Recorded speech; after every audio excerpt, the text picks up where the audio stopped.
Para pengurus tim penggerak PKK Desa Welwel dihimbau untuk tampil meyakinkan dan juga berbuat serta menampilkan yang terbaik saat tim penilai dari TP PKK Aceh melakukan proses penilaian agar menjadi pemenang dan juga mewakili Aceh pada lomba PKK di tingkat nasional. Hal tersebut disampaikan oleh Wakil Ketua Tim Penggerak PKK Aceh Diah Erti Idawati dalam sambutan singkatnya saat melakukan peninjauan, penilaian, dan juga pembinaan di Gampung Welwel, Kecamatan Simelu Tengah, Minggu 4 November 2018.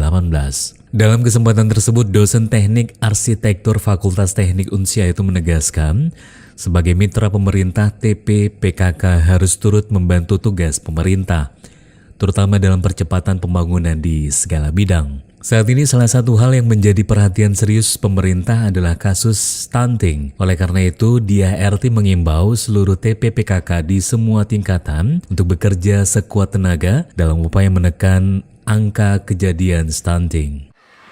Ibu bapak semuanya, sekarang itu salah satu yang menjadi perhatian dari pemerintah misalnya adalah tentang kasus stunting ya. Kasus stunting adalah kasus kurang gizi sehingga anak-anak kita, anak balita kita pendek ya istilahnya ya. Pendek bukan hanya dari segi fisiknya saja. Kalau pendek tapi pinter nggak apa-apa juga ya Bu ya. Tapi ini pendek dan terbelakang mental karena kurang gizi. Nah ini kita di Aceh masih ada beberapa kota kabupaten yang masih memiliki kasus stunting dan di Aceh termasuk masih tinggi. Nah harapannya ibu-ibu yang di kota kabupaten nampaknya gelek-gelek nggak ada ya Bu ya? Nggak ada ya?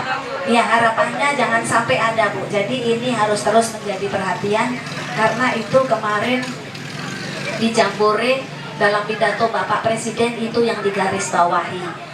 Sehingga itu jangan sampai ada. Kalau kita sekarang masih ada, Aceh masih menempati kasus stunting tinggi, itu nantinya diharapkan tahun depan dengan adanya pergerakan PKK ini jauh bisa diredam dan nanti tahun depannya lagi menjadi 0 kasus stuntingnya. Nah ini kalau tidak ada di sini, alhamdulillah harapannya jangan sampai ada. Nah untuk itu harus dijaga, ibu-ibu PKK harus menjadi garda terdepan, baik itu dari kesehatan masyarakat, kesejahteraan dan lain sebagainya.